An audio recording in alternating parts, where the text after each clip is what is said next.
Amen, amen. Nous sommes là pour la prière. Nous savons qu'il a dit dans sa parole, là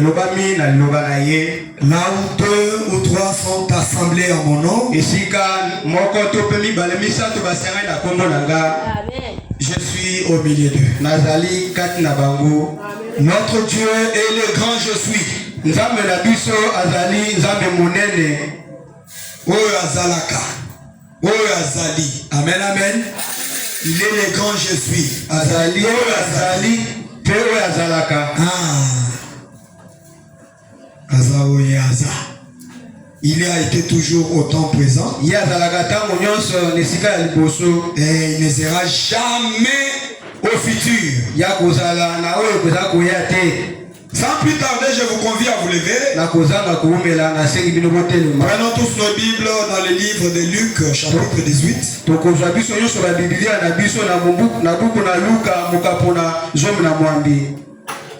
Le verset 1 à 8. Nous lisons au nom du Seigneur Jésus. Je lis un seul verset et je vous demanderai de vous asseoir.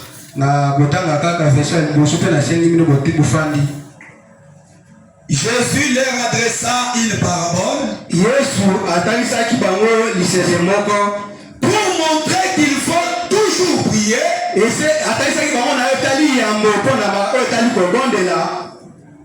et ne point se relâcher. Veuillez vous asseoir. Jésus leur adressa une parabole. Mettez-vous ici. Ne soyez pas distraits. Soyez un peu connectés. Jésus leur adressa une parabole pour montrer que il faut toujours prier. Il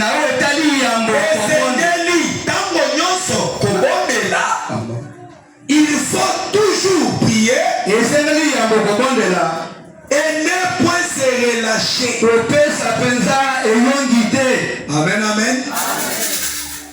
Nzambe atalisi bango lisese pona kotalisa bango ete esengeli ntango iso kobondela kolemba te na libondeli. Amen. Kozonga nsima te kokoma mutu na butaru te na bongo ya libondeli.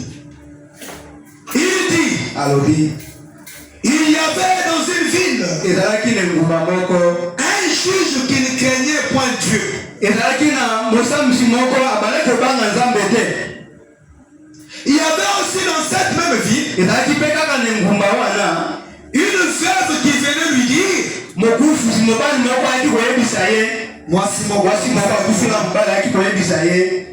fais-moi justice de ma patrie.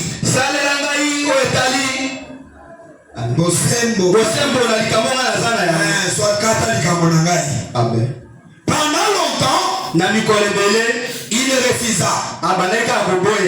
Mais ensuite il dit en lui-même, pour que je ne craigne point Dieu,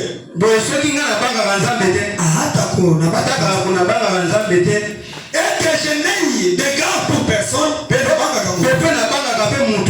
néanmoins, parce que cette veuve m'importune,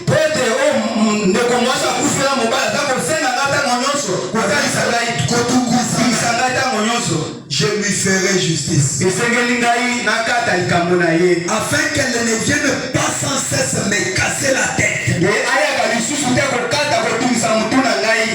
Le Seigneur ajouta, entendez ce que dit le juge unique.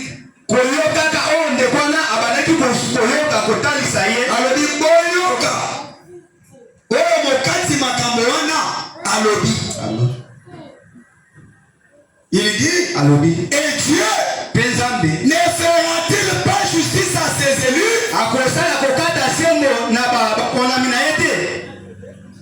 qui crient à lui jour et nuit, et ne tendra-t-il à leur égard?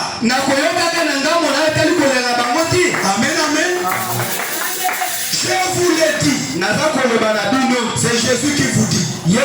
Amen. Ouvrez maintenant les oreilles, écoutez ce que je vous l'ai dit. Il leur fera promptement justice.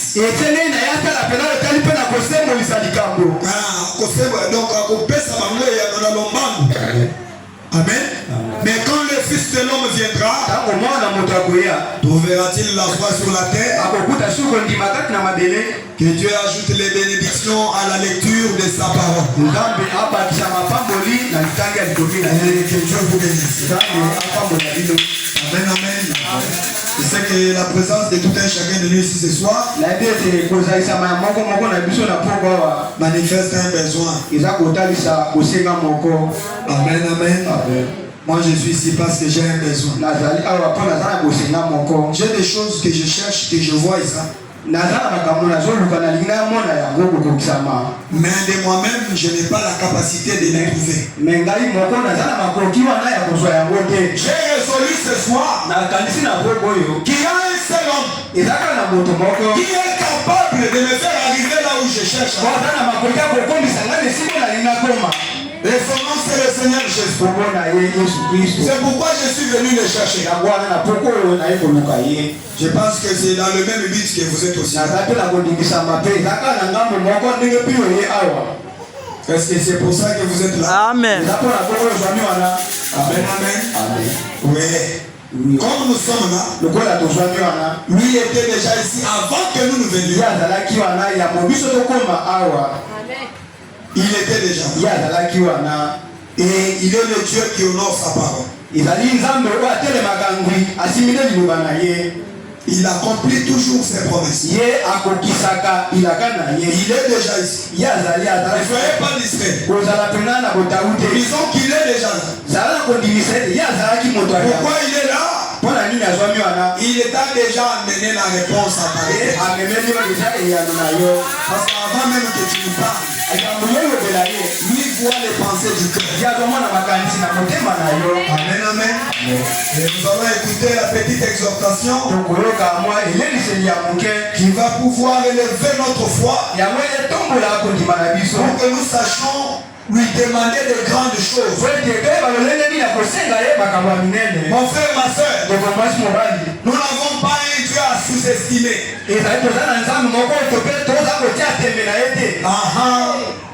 Nous avons un Dieu qui est la solution à tous nos problèmes.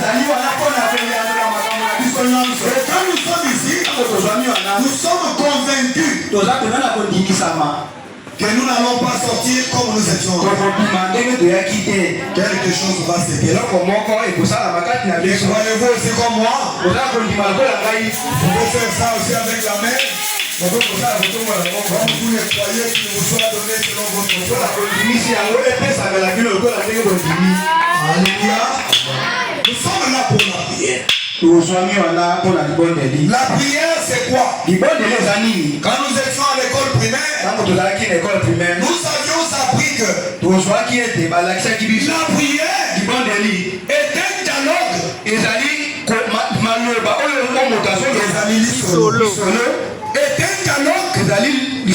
d'un chrétien avec son Dieu. La définition là n'était pas mauvaise. Parce que quand vous êtes venu pour prier, vous avez pensé qu'il y a un maître suprême.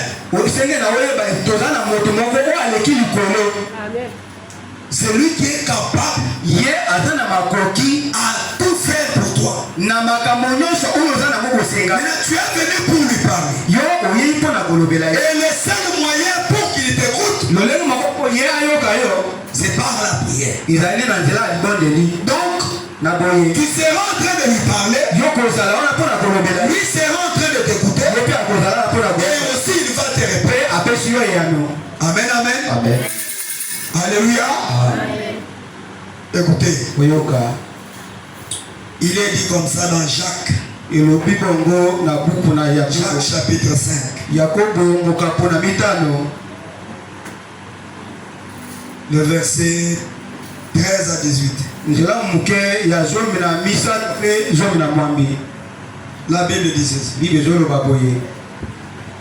Quelqu'un parmi vous est-il dans la souffrance? Amen. Il y a une Amen. Amen. C'est une question. Amen. La réponse qu'il est pris. Qu'il est pris. Donc si je suis dans la souffrance,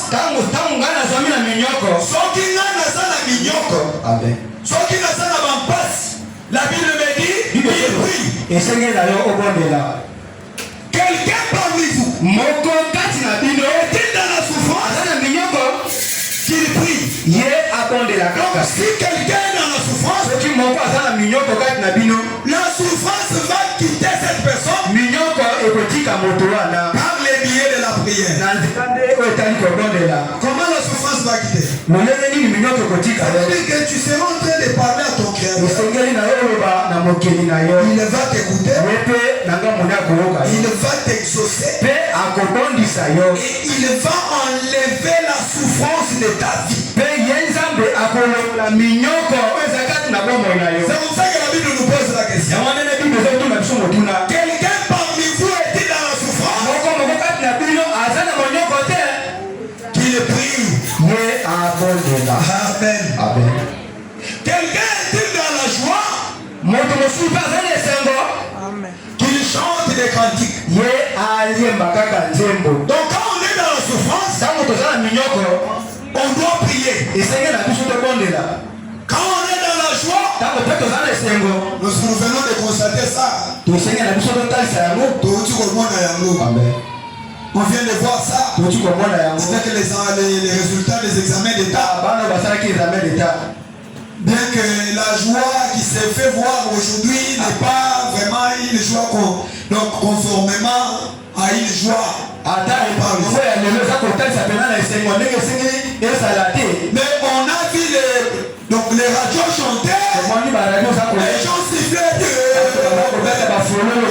là-bas 56, là-bas 65.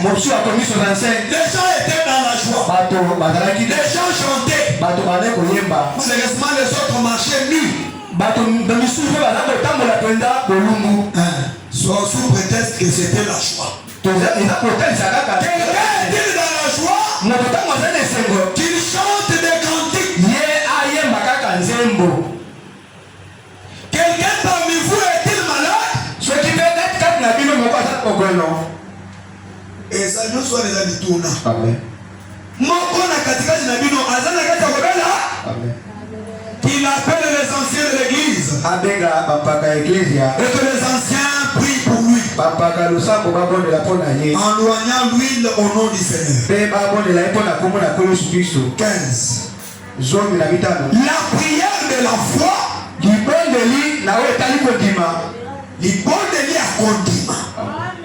La prière de la foi sauvera le malade. Et le Seigneur le relèvera. Et s'il a commis des péchés, il lui sera pardonné. Confessez donc vos péchés les uns les autres. Et priez les uns pour les autres. Afin que vous soyez guéris. La prière fervente du juste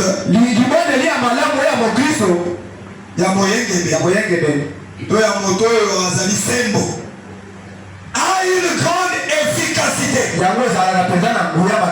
Amen, amen. La prière fervente du juste. Un juste c'est qui? Un juste c'est qui? C'est quelqu'un qui commet les péchés et qui se répand. Donc s'il y a quelqu'un comme ça ici, il est juste. Dites amen. Ne me regardez pas, non? C'est à vous que je parle. Si vous péchez, et que vous vous répandez, sachez que vous êtes juste. Et votre prière a une grande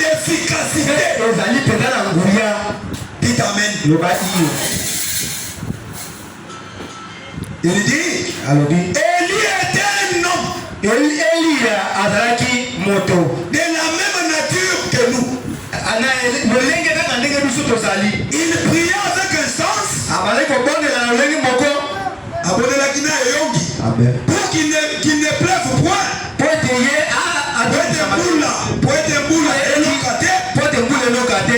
il ne tombera point de plus sur la terre pendant 3 ans et 6 mois. Puis il pria de nouveau et le ciel donna de la pluie et la terre produisit du fruit. Quand je lis ça, ça me donne la colère spirituelle. Élie, quand on parle ici, c'est un homme qui vivait sous le sang des boucs et des brebis.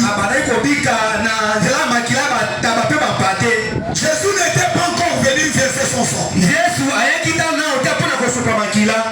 un jour, alors qu'Akab avec sa femme Jézabel,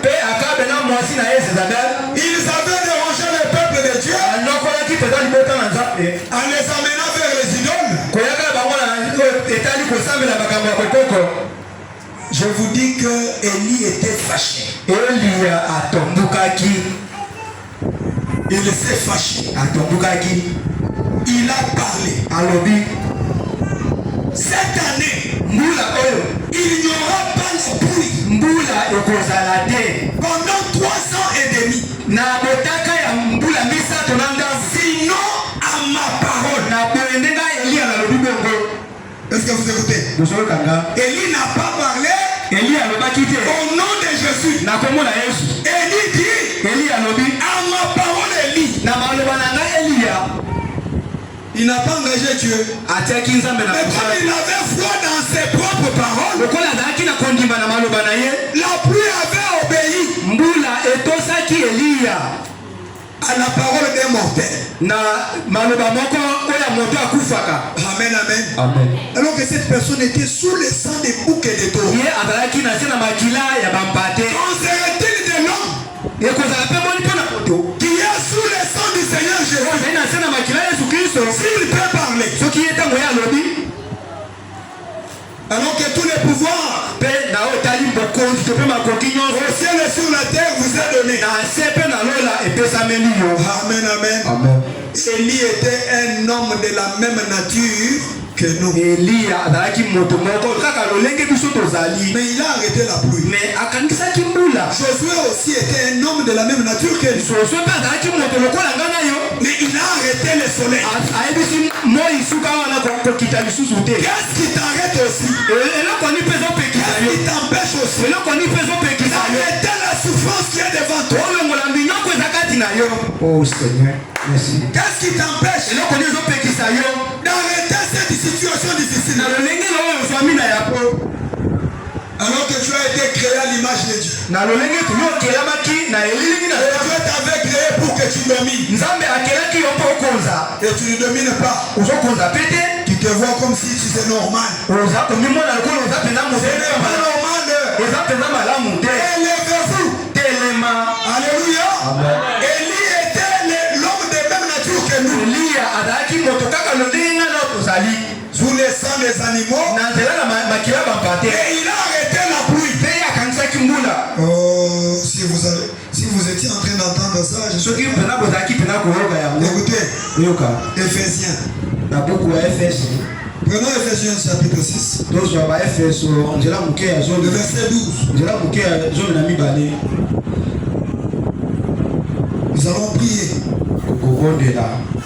12 dit ceci. Rêvez.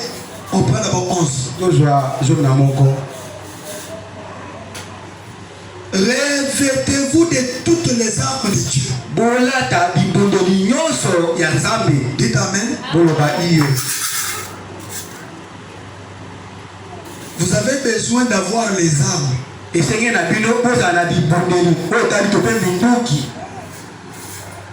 Que chacun de nous ait les armes.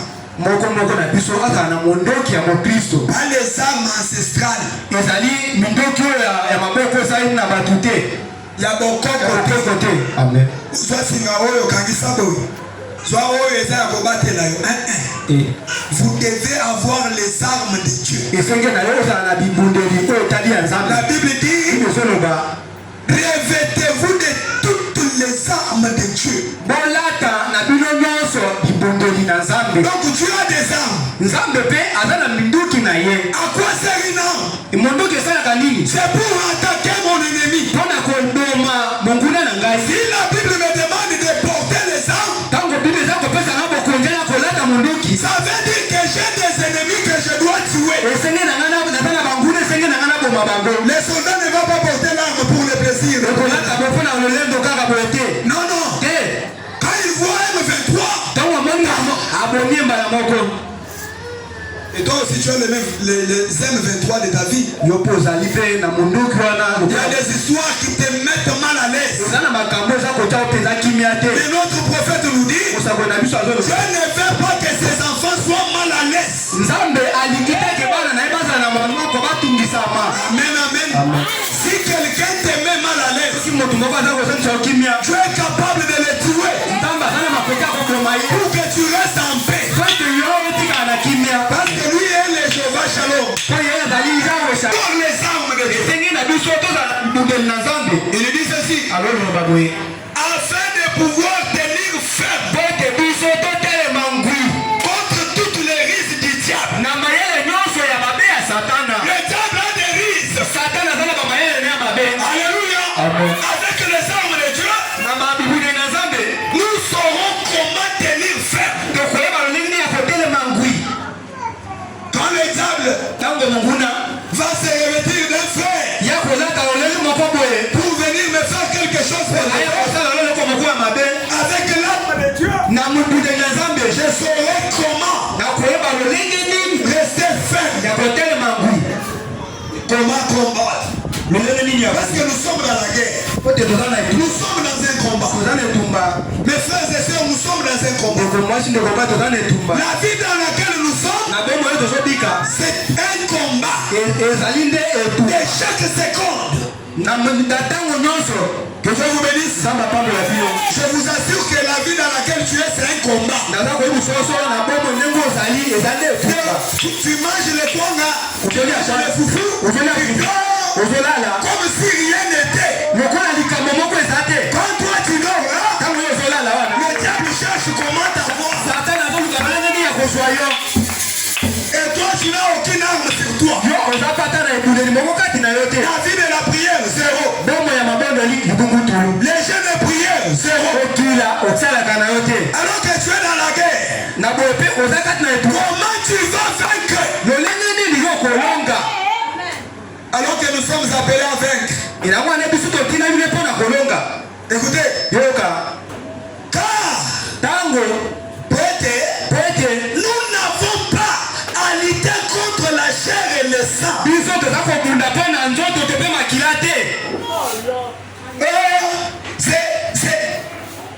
C'est ma grand-mère là. C'est elle qui est en train de m'assorceler. C'est Tata Mwasi qui est sorcier.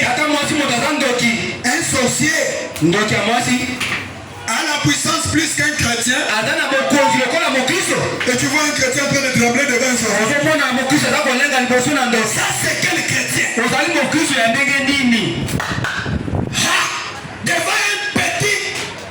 un petit démon de la sorcellerie. Tu es là en train de trembloter. Comment ça? Alors que Jésus t'a donné les armes. Et pourquoi tu as ces armes? Lève-toi. Combat.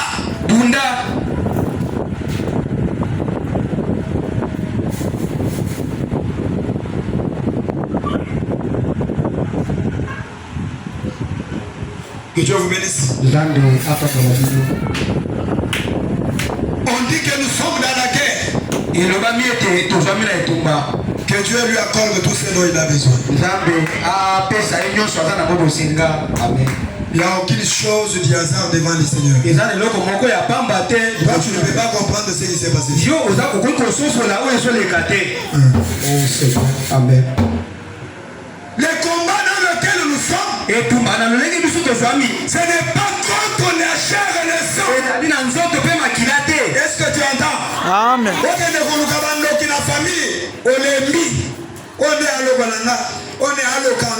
On est yo olobaka obondelaka ndeni bango bazoloka yo ezozwa yo kaka na ndenge nini nzambe na yo aza wapi? donc nzambe na yo makasi te, aza na nguya te, mais so aza na nguya te tobwakisa ye. Si tu es incapable de nous protéger contre les petits démons de la sorcellerie, nous devons l'abandonner. Chercher celui qui est puissant. Amen. Amen. Mais moi je vous assure ce soir, mon Dieu est très puissant. Il est le puissant conquérant. Alléluia. Amen. Aucun démon ne peut résister. Et tous les petits esprits là sont au service de mon Dieu. Et moi je règne sur eux. Écoutez, il dit ceci. Nous combattons contre les dénominations, contre les autorités, contre les princes de ce monde de ténèbres, contre les esprits méchants dans les lieux célestes. Amen, amen. Tu combats contre quoi? Vous combattez avec les esprits méchants. Est-ce que vous comprenez? Tu combats avec des esprits. Alors quel esprit? On ne les voit pas. Il peut t'attaquer soit dans l'œil. Il peut te taper même dans la joue. Il peut te donner quelque chose au doigt. C'est un esprit. Il peut te tourner comme ça. Il peut te tourner comme ça. Toi tu ne les vois pas. Que Dieu vous bénisse. Nous combattons contre les esprits méchants. Les esprits méchants ne sont pas faibles. Est-ce que vous entendez? Frère Branham dit, quand tu viens attaquer Satan, tu dois savoir où tu te tiens. Satan n'est pas un petit monsieur. Satan est puissant. Il est puissant. Oh, ce n'est pas un petit monsieur. Un jour, il a pris notre Seigneur Jésus. Il est là élevé sur un long mur. Il est placé là-bas. Il dit à Jésus, regarde, tout pouvoir, c'est pour moi. Si tu m'adores, c'est Satan qui demande à Jésus. Ce n'est pas un petit monsieur. Et qui était Jésus? Dieu dans la chair humaine. Et Satan a la force de le soulever. Il n'est pas un petit monsieur. Vous devez avoir les armes de Dieu. Et l'arme la plus puissante que Dieu a placée dans les mains des chrétiens, c'est la prière. Alléluia. La prière, c'est l'arme la plus puissante que Dieu a mis dans tes mains.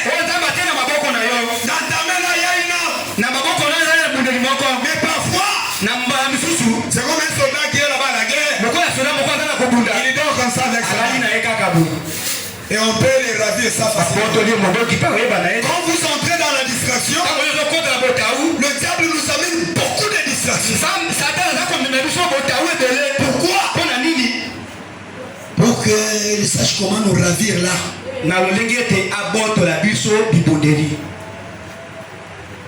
Première distraction. Téléphone. Le téléphone. Android. Tu peux voir un chrétien incliné dans cette histoire ici. Même 3 heures.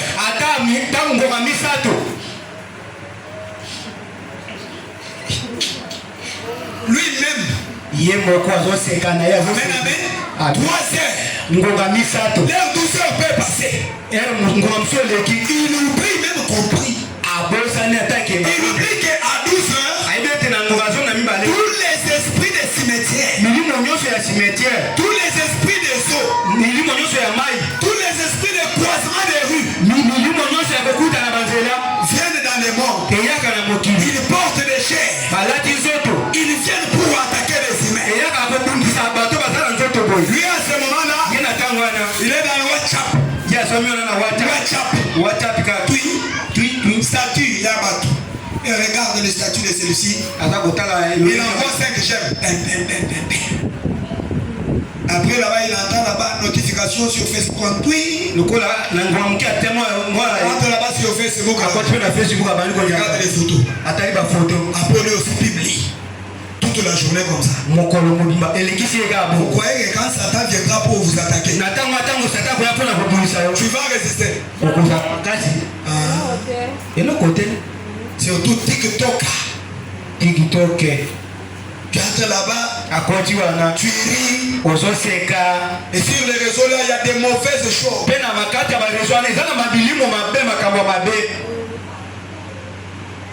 Ça c'est le diable qui nous a envoyé ça pour nous avoir. À la télévision là, il n'y a rien qui se passe là. Mais quand quelqu'un est seul avec cette histoire, avec la connexion, il peut tout voir. Ici. C'est comme ça que nos jeunes frères, les jeunes sœurs sont dérangés par la technologie et la modernisation.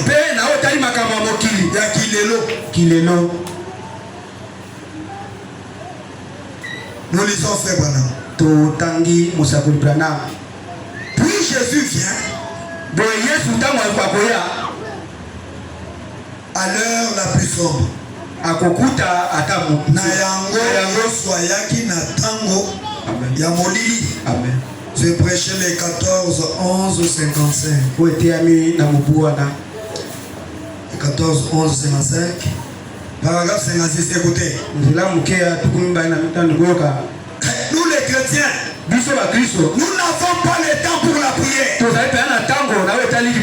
frère, viens, on part à la prière. Moi, je l'étais d'abord les habits. Moi, je prépare d'abord. Oh, j'ai des visiteurs. Tu ne peux pas dire à tes visiteurs, viens, on part à l'église. Après, on va rentrer. Qu'il voit que tu as quand même aussi la vie de la prière. Et les gens qui viennent vous visiter le dimanche là, je me demande, il dit ceci. Et alors, j'ai vu un homme longer le flanc de la colline. Je me suis donc approché. J'ai dit, dites donc frère, je commence un réveil par ici. J'ai dit, je suis prédicateur baptiste. J'aimerais que vous veniez. Ça c'est le prédicateur Branham. Il a bien fait. Il s'est approché. Il lui dit, je commence l'église ici. Je veux que tu viennes. Écoutez la réponse de monsieur. Il a dit, écoutez monsieur, ressaisissez-vous. Domitez le mananu bien. Amen.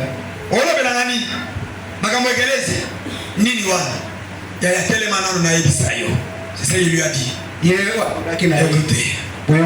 Ressaisissez-vous. Il a dit, Nous n'avons pas le temps ici pour la religion. Nous n'avons pas le temps pour la prière.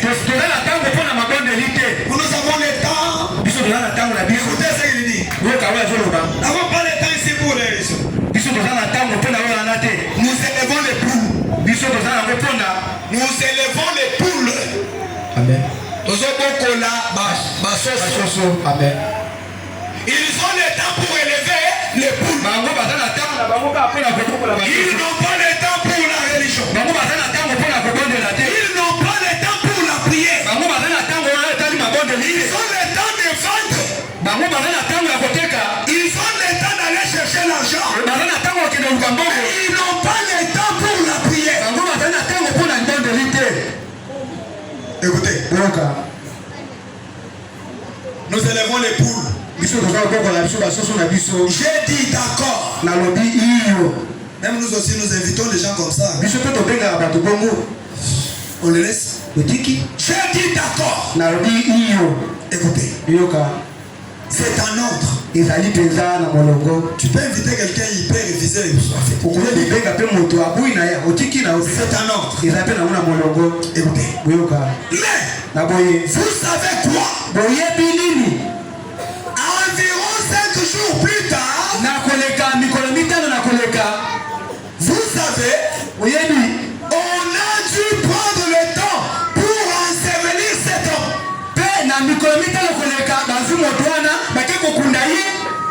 Est-ce que vous entendez? Il n'avait pas le temps pour la prière. Mais après 5 jours, on a pris le temps de l'enterrer. Il est mort éleveur de poules. Écoutez, il dit ceci. Il était mort environ 5 jours plus tard. Ainsi donc, vous devez avoir du temps pour Jésus. Dites amen. Ne laisse pas passer la journée comme ça. Cherche à avoir du temps pour Jésus. Laisse ton téléphone loin de toi. Entre dans ta chambre. Dis à Jésus, j'ai une situation comme ça. J'aimerais que ceci s'arrête. Que ceci s'arrête. Seigneur, je suis en train de te parler. J'ai foi en toi. Je n'ai pas de fétiche. Alléluia. Amen. Je n'ai pas de fétiche. Je n'ai même pas un papa en qui s'est confié. Chez nous, nous n'avons pas de députés. Nous n'avons pas de gouverneur. Je sais que toi, tu es plus que le gouverneur. Je sais que tu es plus que le président de la République. Mon père m'a donné le travail. Le travail n'a pas fini. Si toi, tu entres dans ces problèmes, Seigneur Jésus, je n'aime que toi. Je n'aime que toi. Je n'aime que toi. On entend dans la chambre quelqu'un en train de pleurer. Vous pleurez. À force, vous voyez, votre problème est si dur que ça vous fait même frémir. Vous pleurez. Et aujourd'hui, nous avons des situations difficiles. Nous prenons ça comme si c'est c'est une habitude. Comme si rien n'était.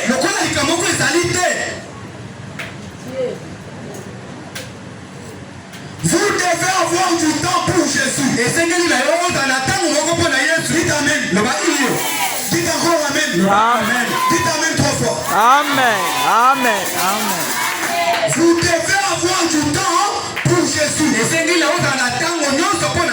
pas le temps pour TikTok. N'ayez pas le temps pour WhatsApp. N'ayez pas le temps pour Facebook. Quand tu es sur Fébé, tu te perds.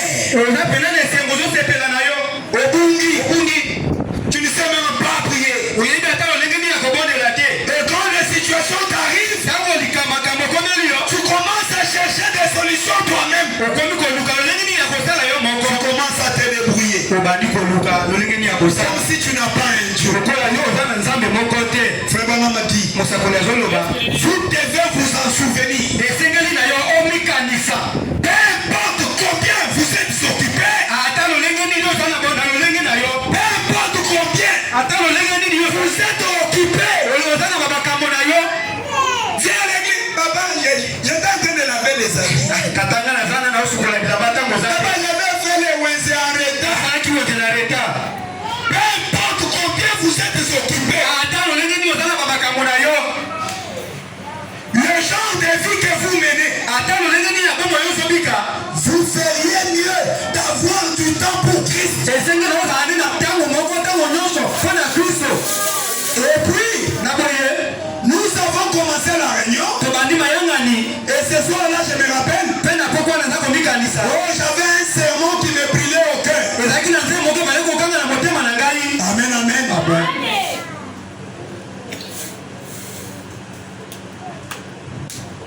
Nous avons le temps pour le marché. Nous avons le temps pour critiquer. Nous avons le temps pour colporter.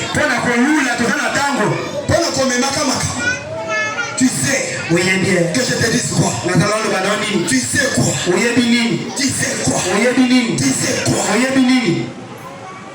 Mais la chose que tu cherches là, la chose que tu cherches, comment tu auras ça?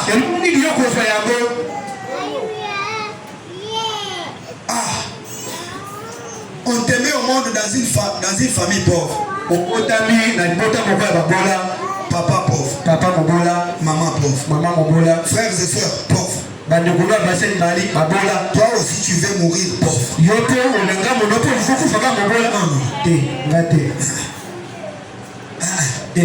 Même si nous sommes nés dans un même ventre, un même père, moi je peux faire l'exception. Ma famille peut avoir aussi des références. Nous avons aussi notre frère. Amen. Amen. Sortez de la discrétion. Tu peux devenir une référence de ta famille. Nous avons aussi notre Daniel.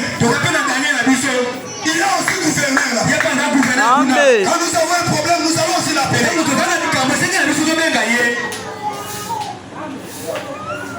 Nous devons avoir du temps pour Jésus. Amen, amen. Parce que quand nous parlons avec Jésus, nous avons l'assurance qu'il nous écoute. Parce qu'il nous a créés. Il nous a placés sur la terre. J'aimerais vous informer que vous n'êtes pas un hasard sur la terre. Amen. Dieu a un programme avec toi. Et Dieu savait que tu seras sur la terre.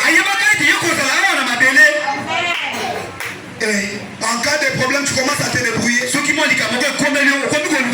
du temps pour Jésus. Parle-lui de tout. Tu peux parler à ton voisin tes problèmes. Demain, elle te retourne ça.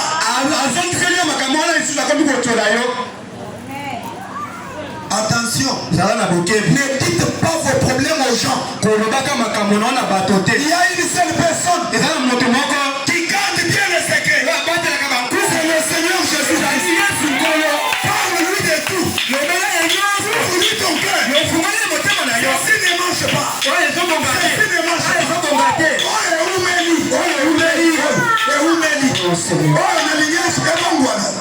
J'aimerais que ça change. Amen.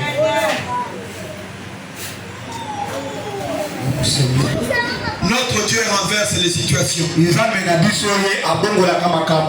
capable de prendre quelqu'un du néant au sublime. Que Dieu vous bénisse. Dieu est capable. Dites amen. J'ai dit que Dieu est capable. Il est capable. Amen, amen. De prendre quelqu'un boye. Aviye na matiti kuna asokoli. Amen. Avandisi na batu mine. Pe ba komo lobela yepe. Et c'est nous qui faisons de ces dieux les dieux d'histoire. Dieu n'est pas le Dieu d'histoire. Il est un Dieu réel. Il existe. Et il veut vous donner des choses ce soir. Puisque vous le voulez. Amen.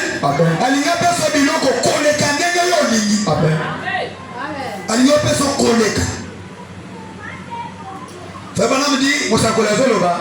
prière, c'est la clé. Dites amen. La prière, c'est quoi? C'est la clé. La clé. On peut avoir pris, je ne sais pas moi, ton mariage. Bakoki na ebite soki bazui libala na yo. Amen. Bakangeli yango na chambre moko ya molili. Mais la prière, c'est la clé. Elle ouvre. Elle est la clé passe partout. Tous les cadenas de Satan. Ça ouvre. Là on a placé ta bénédiction. La prière à toi est capable d'ouvrir la porte. Et quand la porte s'ouvre, il y a ta bénédiction. Amen, amen. Amen. Écoutez. Frère Banam dit ceci. Prenons les témoignages. Prêchez le 14 août 50. Au paragraphe 9. Nous devons avoir du temps pour Jésus. Devons avoir du temps pour la prière. Si tu veux devenir mystique pour les morts, si tu veux devenir mystique pour les sorciers, si tu veux que les gens disent que tu es aussi sorcier, amen, amen. Et il a vu de la généalogie. Amen, amen. Les genoux. Quand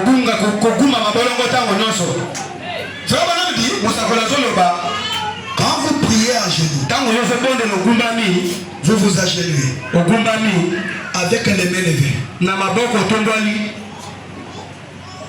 C'est une position de faiblesse. Vous dites à Dieu, sans toi, je suis fini. Rien ne peut se passer. Et frère Madame dit, cette position, avec les mains levées, tu deviens tout puissant. Tu deviens égal à Dieu. Égal à Dieu.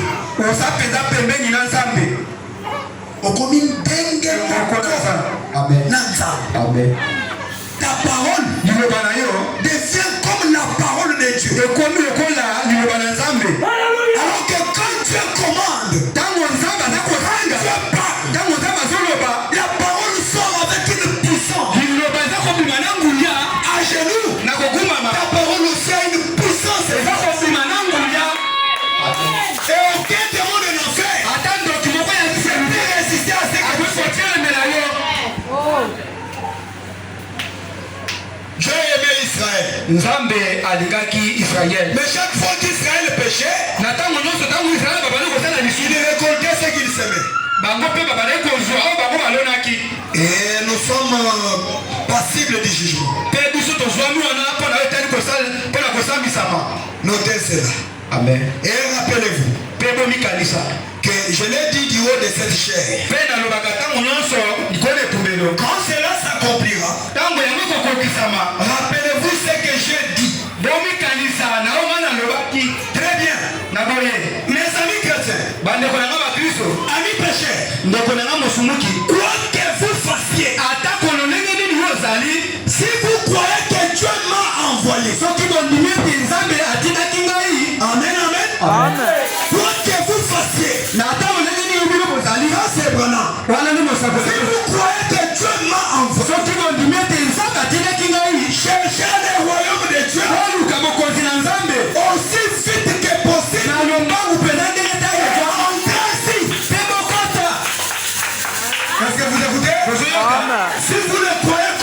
prophètes de Dieu.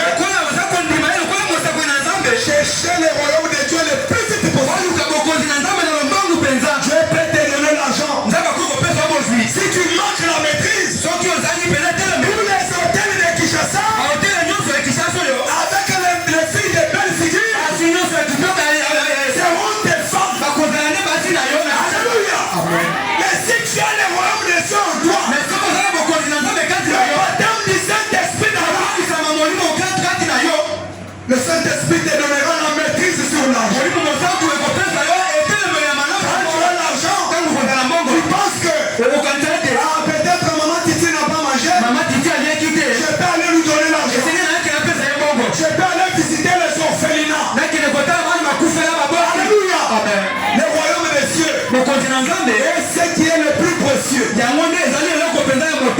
Écoutez ce que ça nous dit. Il nous dit, cherchez le royaume des cieux. Et entrez-y. Cherchez un peu aussi dans le royaume des cieux. Car c'est l'unique lien de refuge que nous avons aujourd'hui. Ezali esika moko ya kobomama oyo toali nango lelo. Amen. Écoutez, si tu veux que les sorciers ne te touchent pas, entre dans le royaume de Dieu. Reçois le baptême du Seigneur. Abandonne les péchés. Abandonne les critiques. Entre dans le royaume de Dieu. Il dit ceci. Le monde touche à sa fin.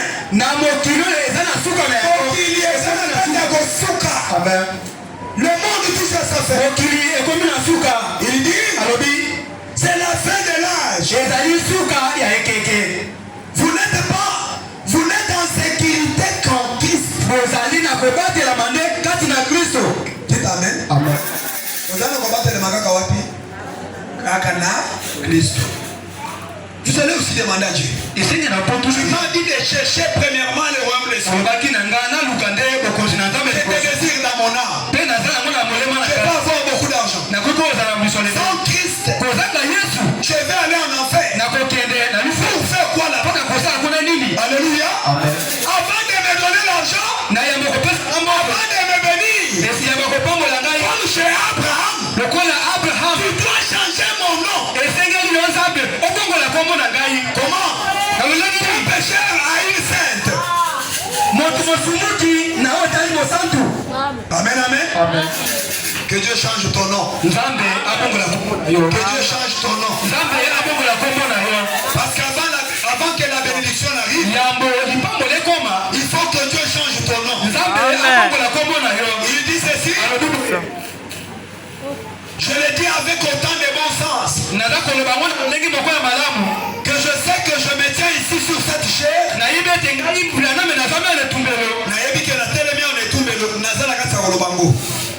Mais mon cœur a été ému pendant un temps. Et je sais que nous sommes prêts pour quelque chose. Eh bien, venez. Et vous les chrétiens, ne restez plus dans cet état de tétère. Mototé. Moklisoté. Païenté. Nazoke dans l'église, nazotonga. Ne restez plus dans cet état de tiédeur. Quand vous venez à Jésus, donnez-lui tout votre cœur. Abandonnez-vous tout entier. Que Christ vous guide. Qu'il devienne ton Seigneur. Avant que tu mettes un pas, que lui te dise mets un pas. Amen, amen. Écoutez, il dit ceci. Il dit, approchez-vous de Dieu. Il dit ceci. Ne restez plus dans cet état de tétère. Quand tu as les foufous, tu oublies la prière. Tu ne pries plus. Quand Quand tu as un nouveau habit, tu portes, tu vois comme si tu es au ciel. La vie de prière. Mettez tous tes côtés. Approchez-vous de Dieu autant que possible. Amen, amen. Il dit ceci. Marchez avec lui. Marchez avec qui? Quand toi tu marches avec qui?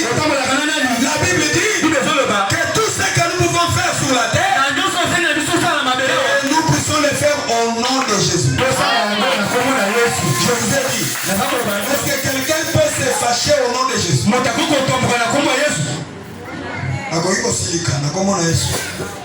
Au nom de Jésus, je me fâche. Je ne peux plus encore faire parler frère Daniel. Je me fâche. Savoir frère Daniel.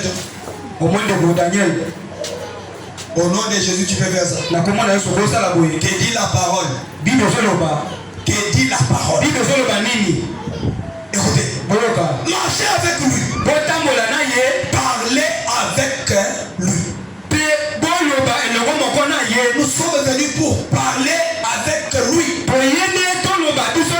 sur les choses qui ne tiennent pas dans nos vies. Nous sommes venus lui parler.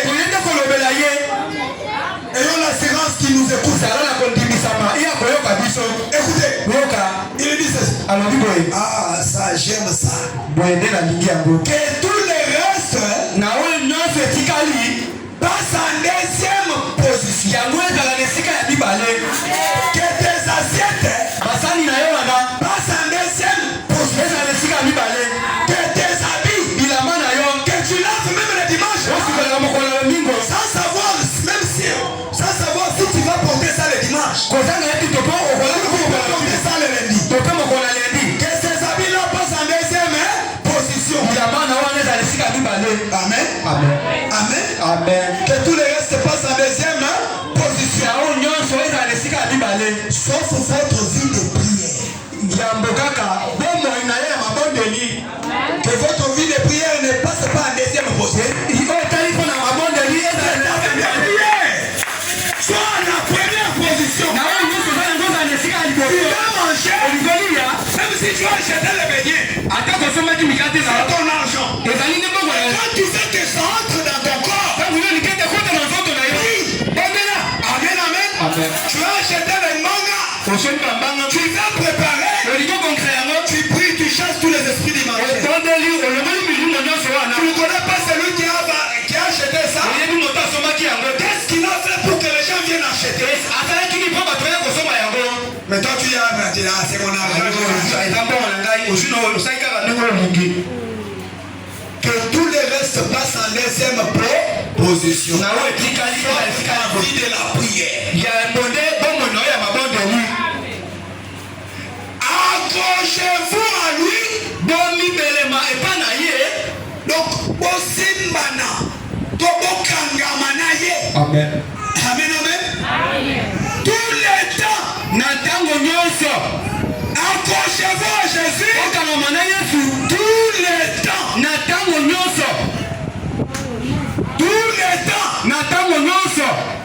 Ce n'est pas que lundi je suis avec Jésus. Mardi je peux critiquer. Tout le temps. Je marche avec lui. Je parle avec lui. Je m'accroche à lui. Amen. Écoutez, il dit maintenant, je ne sais pas pourquoi je me suis arrêté dans mon discours pour lire ça. Mais je peux le prouver. Amen. Il dit, je serai disposé à dire que c'est l'Esprit de Dieu qui parle maintenant. Qu'est-ce qui parle maintenant?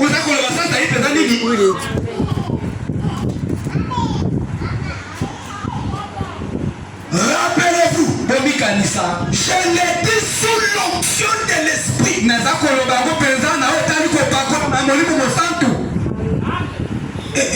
Quand quelque chose est dit sous l'onction,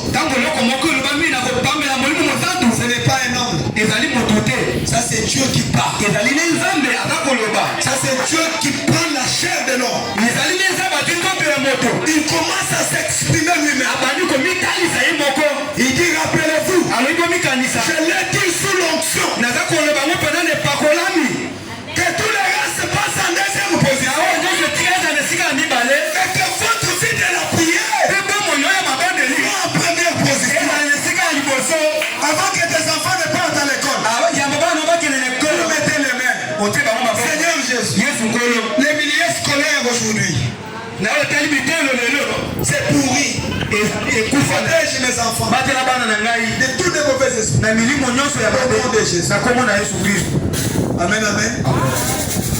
Écoutez, Oyoka, j'ai fini. Nasuki, j'ai fini. Nasuki, j'ai fini. Nasuki.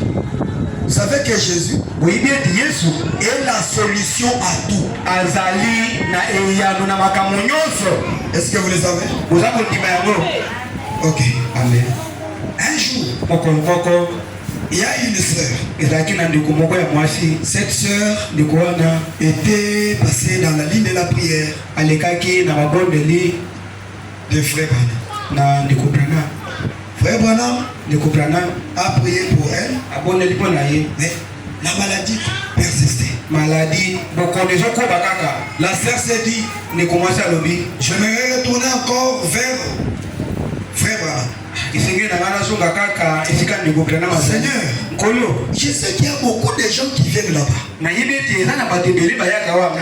moi, je désire que tu me donnes la carte numéro 3. Parce que à la première rencontre, quand j'étais parti, j'étais au numéro 3. Je désire seulement le numéro 3. Ça c'est la sœur qui a prié. Mon frère, ma soeur, notre Dieu exauce la prière. Il dit, si vous demandez quelque chose en priant, croyez là où vous êtes que vous avez déjà ça. Mais vous les verrez s'accomplir. Dieu peut l'accomplir aujourd'hui. Il peut l'accomplir demain. Il peut l'accomplir après un mois. Il est souverain dans sa manière de faire. Frère, maintenant pose la question.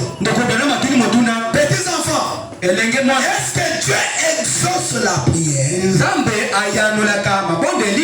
Oui, il exauce la prière. Il pose encore. Est-ce qu'il exauce aussi vite?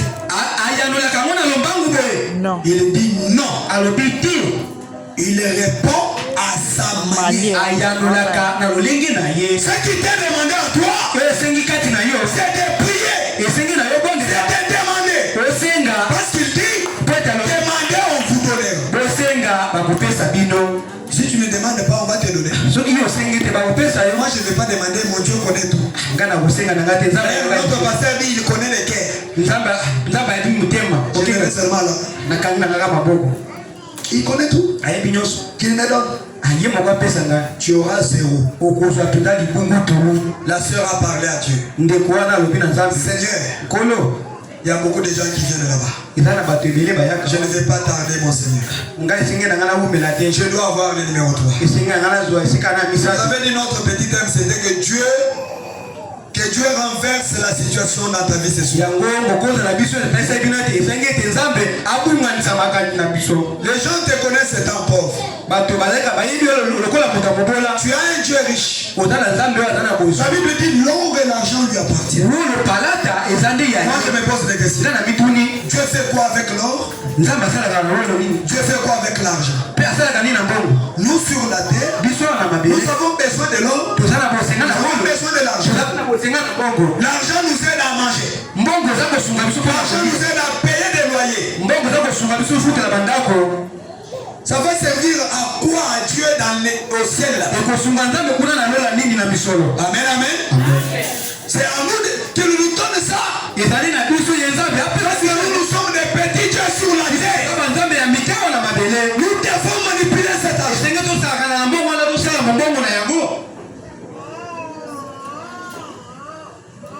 roi rejeté. Mokonzi. Les rois rejetés. Mokonzi wana bagwaki. Prêchez les 10, 6, 60. Ete amina mubwana. Nous allons prier. Tokobondela. Puis ce matin, Na pokwa oyo. lors des entretiens, Amen. il y avait, je pense qu'ils sont ici. Na kanisi ete bazali awa. Il s'agit d'un couple missionnaire. Ezali na Ezali na liboti moko ya bapalangi c'est ça. Amen. Qui ont assisté quelque part à une réunion. Pe basanganaki na esika moko ya bosangani wana. Je n'ai pas noté leur nom ici. Pe nateki bakomona bango ya te. Mais ils étaient en entretien ce matin. Bazalaki awa na tongo. Et ils ont dit Pe balobi qu'il y a quelque temps, oza na ntango moko. qu'il y a quelque temps, Eza pe na batango mosusu. ils étaient à l'une de mes réunions. Pe bazalaki wana na bosangani ya réunion nanga. Et la dame souffrait terriblement Ndeko na ye mwasi na ye bandaki konyokoma mpenza koleka. de quelque chose. Na likambo moko boye. Et son mari aussi. Pe mwasi mobali na ye. Ils ont dit que Balobi ete. cela a dit à la dame Pe yango elobami na ndeko mwasi. qui est le père. Soki azalaka. Nani ye azalaka. Amen. Parce que dans les réunions de frères Banam, Na kosangana ya ndeko Branham wana. à la fin de chaque prédication, Na liteya nyonso tu na nsima koteya. il y avait un être surnaturel. Ezalaki na oyo etali bikamwa. Motomoko. Amen. Oyo aleki likolo. Amen. Il descendait. Akitaki. L'ange puissant. Mwasi na nguya. Venez. Azalaki koya. Frère Banam pouvait dire, Mosako akoki koloba. il est à 1 mètre. Azala na Il est mètre. à 30 cm. Azali pe tobe na centimètre. Maintenant, il est en train de s'installer à moi. Yende sikoyo azali. Maintenant, ce n'est pas votre frère. Ezali ndeko na yo te. Maintenant, ce n'est pas le mari de Meda. Ezali ndeko mwasi mete. Maintenant, ce n'est pas le mari de Billy. Ezali ndeko mwasi ya bilite. Maintenant, c'est votre Seigneur. Ezali nde nzambe na bino. Toi, dame, Yo mwasi. tu t'appelles un tel. Obengami na Tu koshi. viens de telle part. Oti na libota. Tu es la 40e dans ta famille. Ozali moto bona. Tu es ici non pas pour toi, Ozali pona pona yo mais moto. pour le problème de ton frère là. Ozali pona libota kama ndeko na yo. Vas-y, Nazali tu koba. es là déjà guéri. Nzaki nde nzambe de. Alléluia. C'était le ministère du Fils de l'homme Ezali kotalisa bisala ya mwana na moto. qui s'est manifesté aussi chez les gentils. Ozali ko mwasi na matango nyonso na mabota. On parlait de ça dimanche. Tukoloba ngo mokolo na lomingo. Amen, amen. On parlera de ça dimanche. Tukoloba ngo mokolo na lomingo. Maintenant, Sasa ipi. comme la femme était là et son mari, Mokolo ndeko wana azalaki wana na mbale. l'Esprit de Dieu est descendu sur Frère Branham. Molimo mosantu ekiti kati na ndeko Branham. Frère Branham les a donc a dévoilé ce qui ne marchait pas dans leur vie. Ndeko Branham atalisi makambo bale kotambola te kati na bomoi na Ils sont partis. pe bakei. Il dit ceci. Balobi boye. Cela a dit à son mari Pe ye alobi na mobali na ye. ce qui n'allait pas chez lui. Oyo ezalaki kotambola te kati. Et tout au sujet des choses Na oyo etali makambo nyonso. qu'ils avaient dans leur vie. Oyo ezalaki kati na bomoi na ye. Nous avons aussi la même personne ici. Pe toza pe na moto wana kati na biso. Souvent il descend aussi. Ye pe akitaka. On entend ainsi dit l'Éternel. Toza koyoka oyo elobi nkolo. Alléluia. Amen. Écoutez, Koyoka. il dit, Alobi. il leur a dit des choses Alobi makambo. qu'ils avaient faites dans leur vie. Oyo esalamaki na bomoi na bango. Et l'endroit où ils ont reçu les rappels. Pe esika bango bazwaki makambo. Et comment ils avaient servi auprès des gens. Nalobi nini bango basalaki makambo wana Ils nyonso. portaient des petites calottes à la tête. Pe na oyo etali kosala makambo nyonso na C'était des juifs. ezalaki bayuda. Amen. Amen. Et ils allaient outre-mer. bakende bazali kokende Tout ngao ce qui arrivait. na makambo nyonso balaki Et elle a dit, pe ye alobi tout était exact. nyonso mpenza ekokisamaki. Et pendant tout ce que tu as dit sur ma vie, nyonso oyo olobi mpo na bomoi na nga c'est exact. eza mpenza ya solo. Amen, amen. Amen. Et quand Dieu parle, ntango nzambe azoloba tout est exact. nyonso eza ya solo C'était exact. ekokisamaki mpenza. Et ils ont alors dit mpe bango balobi qu'à leur retour, tana bozongi na bango elle est tombée encore malade. mpe ye ntango akei na bozongi na ye akwei lisusu na bokono. Le médecin voulait l'opérer dokotoro esengelaki nasala lipaso à la suite d'une espèce d'affection de la vesticule biliaire. Ça, ce sont des choses des médecins. Amen. Ou quelque chose comme ça. na likambo moko boye. Et il voulait opérer immédiatement. esengelaki ye dokotoro asala lipaso na lombangu mpenza. Mais elle est venue de ce côté ici. mpe aye na ngambo na ye kotoro. Frère Madame dit, si je raconte correctement cette histoire, soki mpenza ngai mosako natalisi mpenza likambo wana ndenge ezalaki. s'est procuré l'un de ces magazines. Ah non, j'ai sauté. Elle a dit qu'elle a prié. Oh Seigneur, je vais là-bas. Avant même que vous veniez aussi au Kenya, prenez le temps de prier dans vos maisons. Seigneur, je vais aussi là-bas. J'aimerais que quelque chose se passe ce soir. Oh Seigneur, je vais là-bas. Elle s'était procurée d'un certain magazine. Où cela devait se tenir.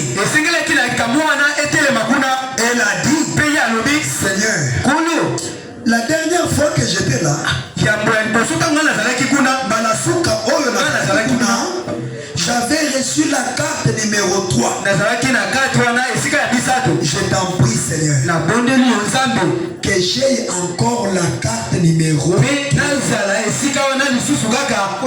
Elle n'a pas dit que je sois guéri. Est-ce que vous entendez? Elle a demandé le numéro. Le numéro de la carte. J'ai encore la carte numéro 3. Elle a dit que le Saint-Esprit semblait lui dire qu'elle était une chrétienne. Et je pense qu'autrefois, elle était luthérienne et infirmière dans un hôpital. Et elle a dit que le Seigneur lui a dit, tu auras la carte numéro 3. Elle a prié, le Seigneur lui a répondu.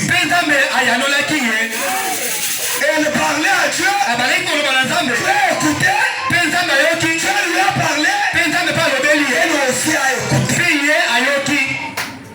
Est-ce qu'on s'entend? Le Seigneur lui a dit, ce que tu as demandé, je vais te le donner. Maintenant, je raconte. Quand elle est arrivée, elle a trouvé, on a déjà distribué les cartes à tout le monde. Elle était au numéro 98. On lui a donné 98. Elle prend la carte et elle regarde. Seigneur, moi j'ai eu la carte numéro 98. Mais je t'avais dit numéro 3, non? Toi, tu m'avais dit que j'aurais le numéro 3. Mais comment moi j'ai eu 98? Ah Seigneur, elle était là assise. Elle était découragée. C'est comme nous. Quand vous demandez quelque chose à Dieu, vous avez votre conception mentale. Comme j'ai demandé comme ça. Comme j'ai mon oncle là-bas en Europe. J'ai demandé à Dieu l'argent. L'oncle va m'envoyer l'argent. Non. Toi demande seulement. Mais montre pas à Dieu comment tu auras ça. Elle a pris le numéro 98. Elle s'est assise là. Ah Seigneur. Numéro 3. Monsieur Branham est monté à la chair. Frère Branham dit,